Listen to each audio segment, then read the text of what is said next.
It's no secret that stimulus funding has brought about significant changes to many organizations' budgets. But what happens if and when stimulus funding goes away?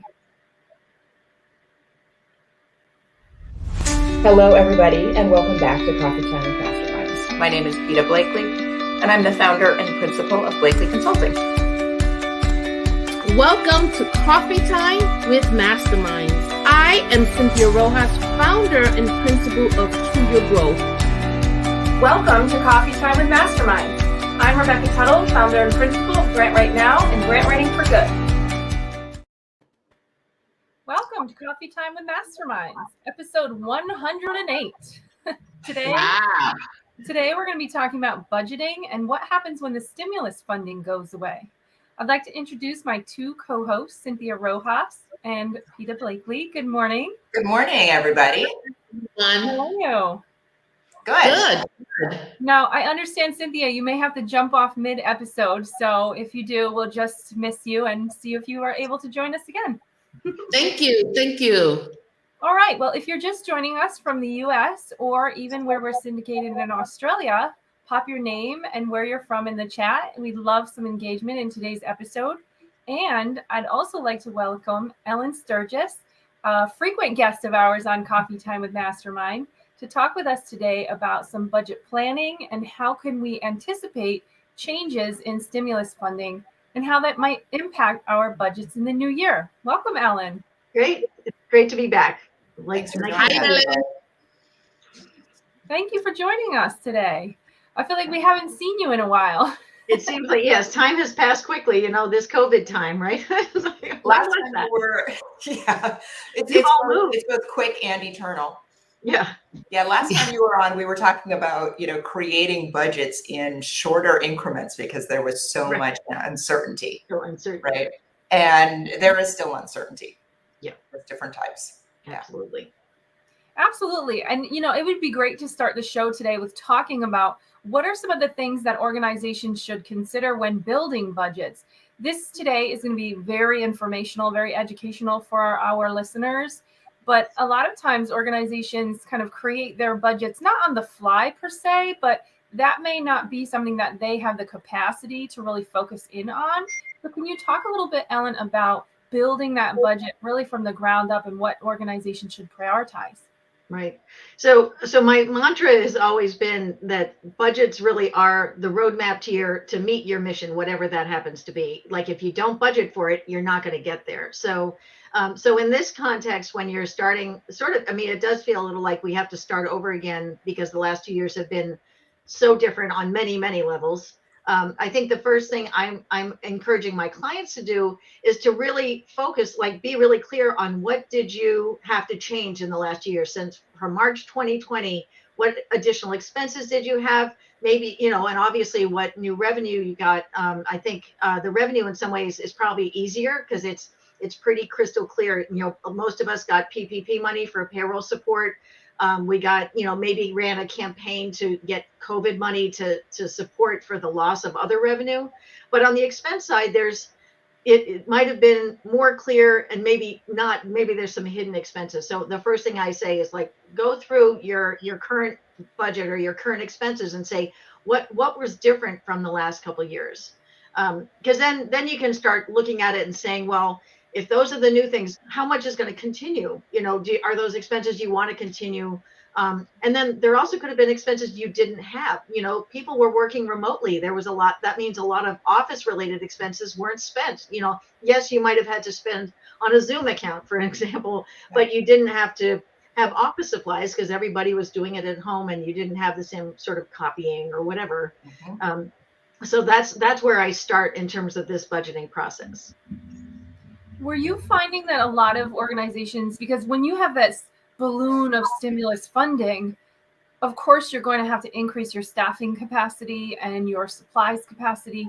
Were you finding that organizations were hiring at either full-time, part-time, or per diem more so than others because of stimulus funding? And if there were changes in increasing staffing capacity, how are you advising organizations to account for that as they plan for their new budgets in the case of an absence of continued stimulus funding? Right. So most of the money, like the PPP funds, were really there to support you continuing to pay your current staff. That wasn't the idea necessarily that you were going to be increasing staff. If you were, seriously lucky and you had some excess capacity, you might have identified new needs. I know one of my clients actually started a virtual program because they couldn't do what they did. They were an after school program. They couldn't go into the school. So they started something, and now it's been so successful, they're going to continue that. So they've got ongoing expenses from that, but they've also gotten very creative about getting sponsors. So they actually found an immediate source of financial support that might not have been there before. I think a lot of the stimulus money, gave us room in some cases to buy things like new equipment. We might have moved up our computers, replacements, because people really needed high quality laptops at home, like they are, and maybe Wi-Fi, and those things, we know they age out pretty quickly these days, but it's not necessarily an expense you're going to have to, continue every year. So you won't have to worry about that sort of funding.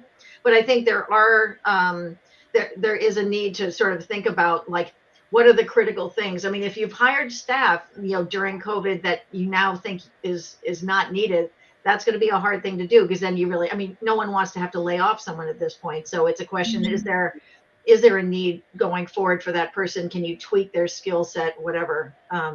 But most of the clients I've worked with and the nonprofits I've talked to, it's not so much that they expanded their staff as that they managed to keep them. They didn't have to lay off or cut back on timing. That's great.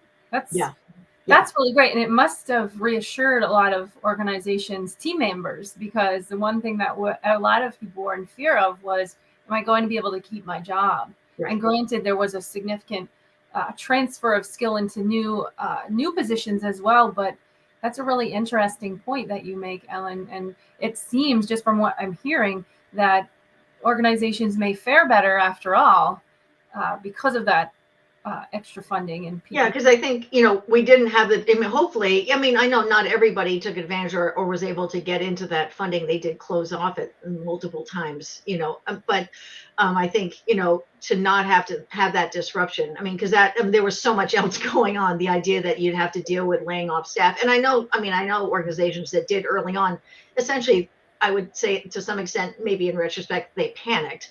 And they said, oh my God, there's no way. Like I had been starting to work actually in January 2020 with a summer camp, who, like, oh my God, we can't have summer camp. And then immediately laid essentially, 90% of the staff off. And had they waited a little longer, they could have taken advantage of the PPP money to keep people going, to start being creative and planning not only what could they do remotely, just to be in touch with their families, their camp families, but also to plan for the next year.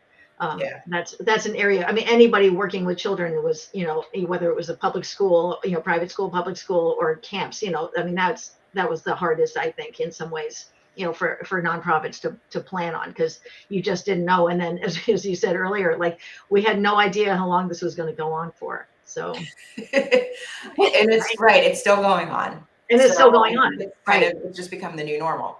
Right. And I think that's, now we're looking at, as we start, depending on when fiscal years start, looking at, like, well, what are we going to do about remote work? People have gotten pretty excited about remote work, right? So, what does that mean for our ongoing budget? Are we, do we continue to say we don't need as much in office related expenses? Do we need to make sure we're supporting our staff when we don't see them as much? I think one of the, and I hate to use the term mental health, but there's been so much pressure on all of us to figure all these things out.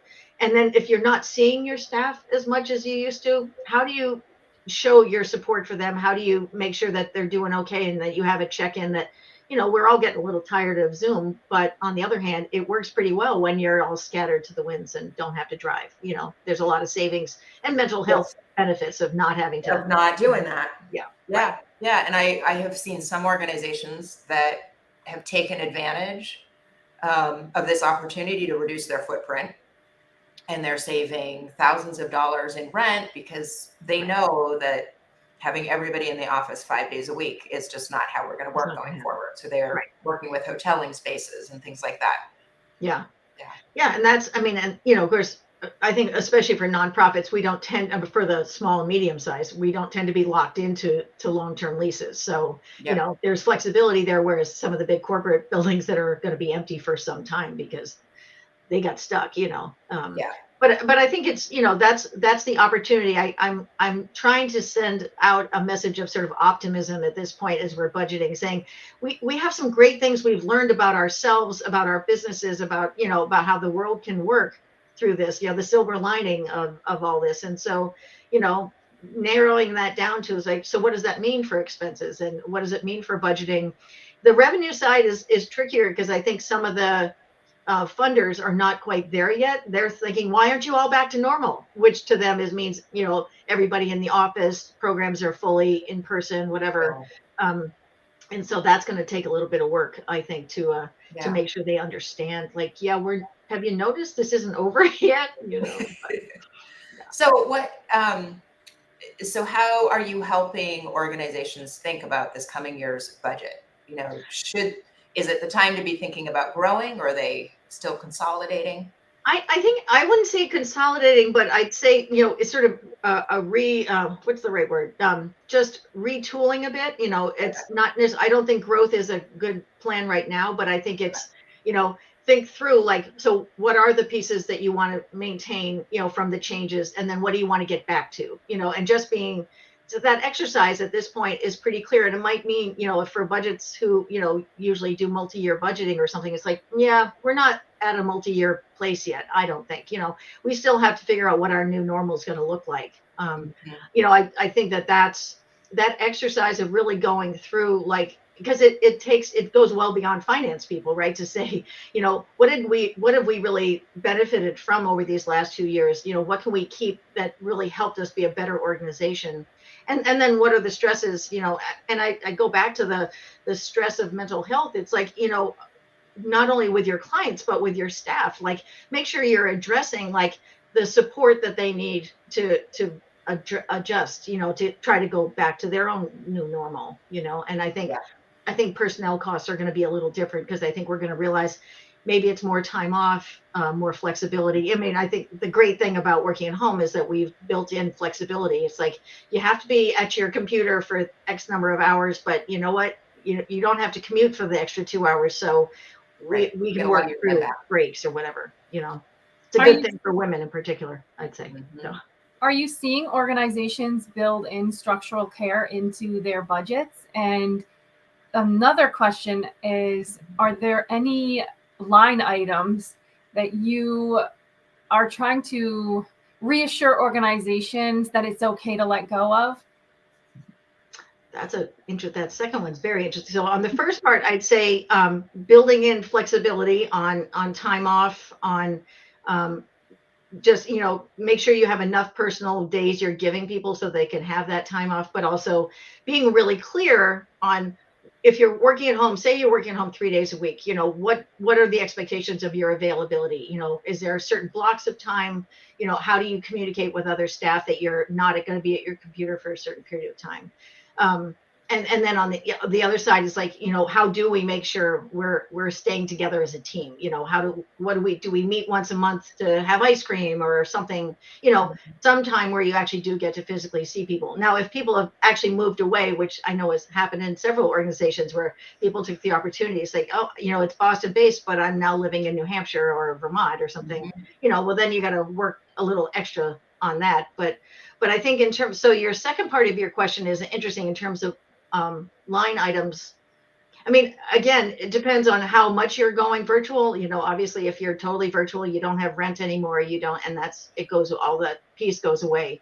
The flip side of that is, and I have not heard it come up, especially in my size organizations, but are you helping them pay for their cell phones, their computer service at home? And that's, it's part of our lives now. It's sort of like back in the day when we started with cell phones. It was a big expense, and you had it because the company told you had to. Well, now we all live by our cell phones. So I have one group that still gives a small stipend, but it's nowhere near what we know people pay on a monthly basis. But it's the idea, And I have talked to people who've, bought a different chair because their kitchen, Yes. you know, sitting in their kitchen chair for 8 hours a day wasn't healthy for them. Had to buy a printer for their home, maybe had to upgrade their cable package if their Wi-Fi wasn't fast enough. So there has really been a transfer of expenses That's right. to the workers that I think we've got to consider, right? Yeah. You know, people Right. need to be getting some kind of a stipend for, you know, For that ongoing. use of the space. Yeah. Yeah. Yeah. And some of it, you know, like the new chair, you won't have to buy them a new chair every year, but, Yeah. and standing desks seem to be another popular, like, Yeah. because depending on how your house is set up, you didn't have an office, but needing a space that really worked.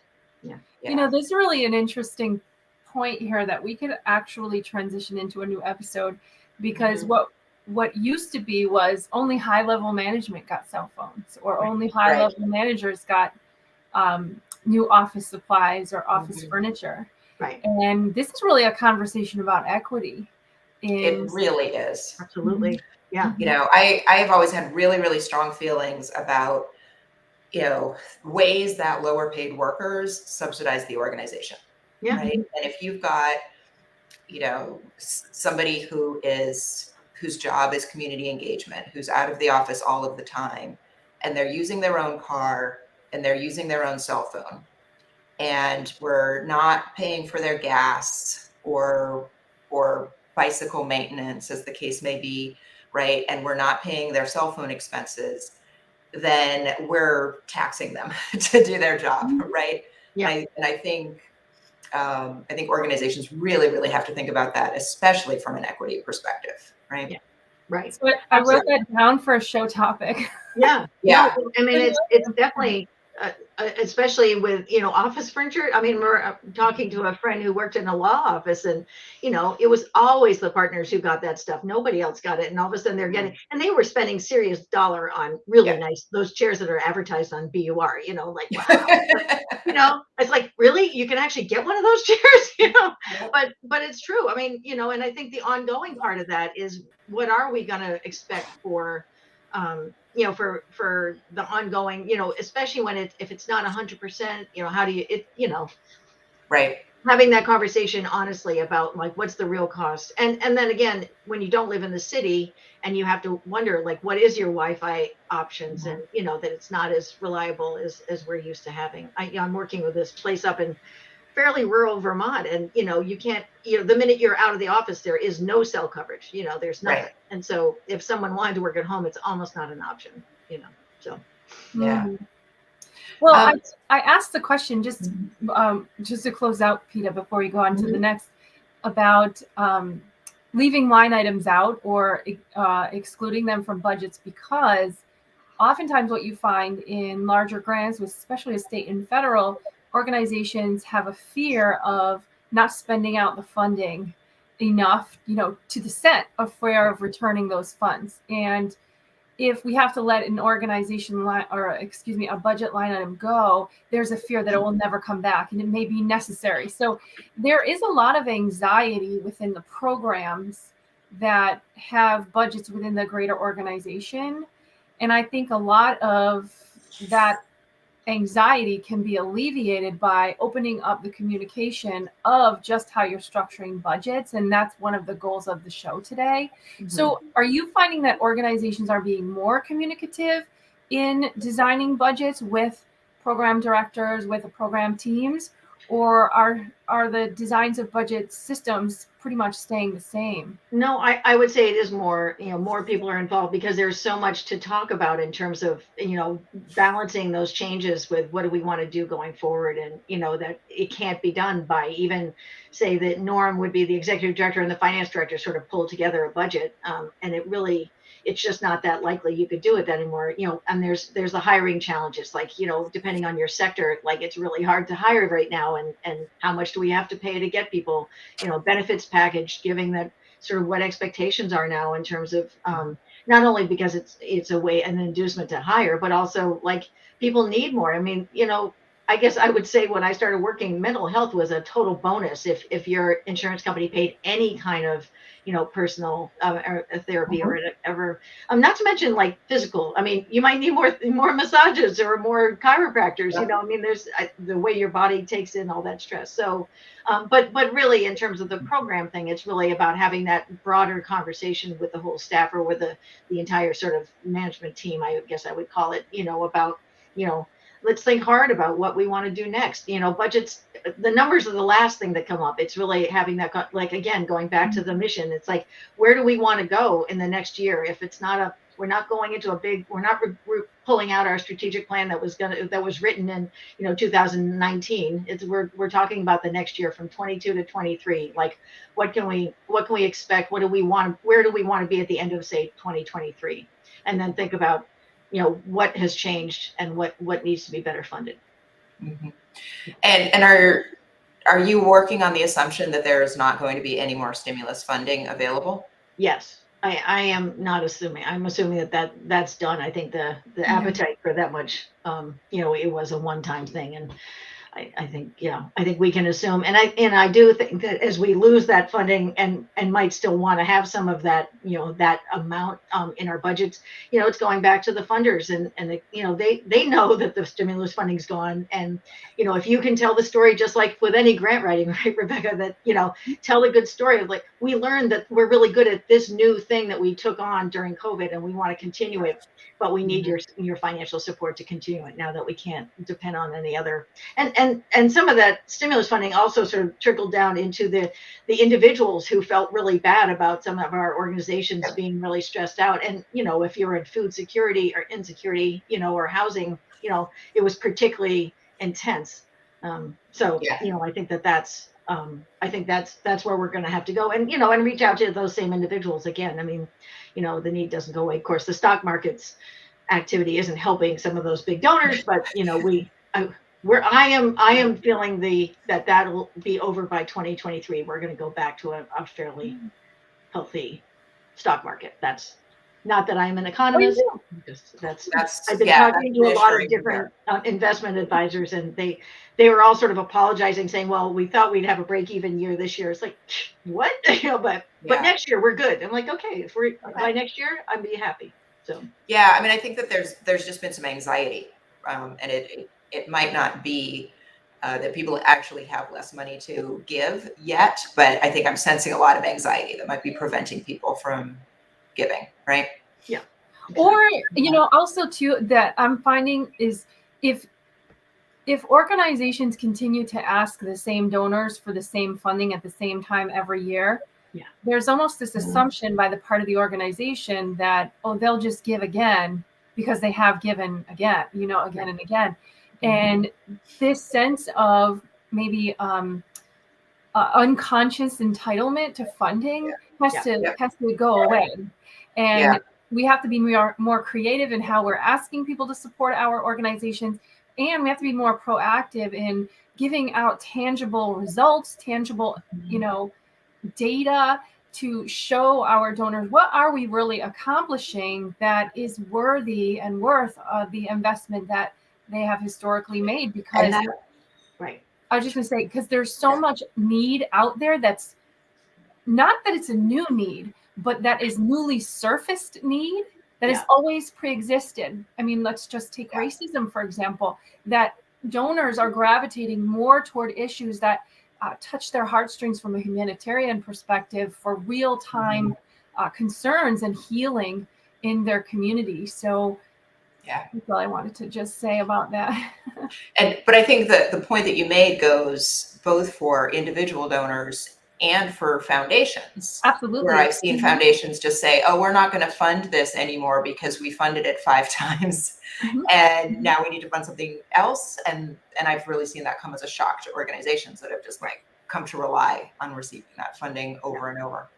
I really like the funders who are very clear. We're going to fund you for 3 years. and then that's it. And then we're done. So because the multi-year thing is really helpful when you can plan on, especially if you're trying to grow a program or create a program. But to be really clear, and then that's, don't come to us in year 4. Like, it's not going to happen. Like, Right. And if it does, it's a total, like, it really is It's a bonus. It's something different, but yeah. But that really, illustrates the point that Rebecca is making over and over and over, which is, don't be focused on this year's funding, right? If you're focused on this year's funding, you've already lost the game. Right. And that the game is always building your 3-year, 5-year, 10-year development plan. So when a funder says we're funding you for 3 years, your response is, that's great. Yes. Now I have 3 years to cultivate the funding that comes after that. Right. Exactly. Yeah. Mm. Right. And never more needed than right now, where we are doing a lot of regrouping, and if you can get a couple year commitment from someone, some funder right now, because it's going to take time to figure out what is the best. It didn't all just magically say, oh, look what we can do now. I mean, it's over 2 years. We tried things, we failed things, whatever, and even just the staffing hiring is very different now when you have to hire people who you can figure out how to manage remotely. And, I will say that I've seen some of the younger folks that weren't used to working, or maybe never had worked in an office. That's a real challenge because they're not really sure how to act.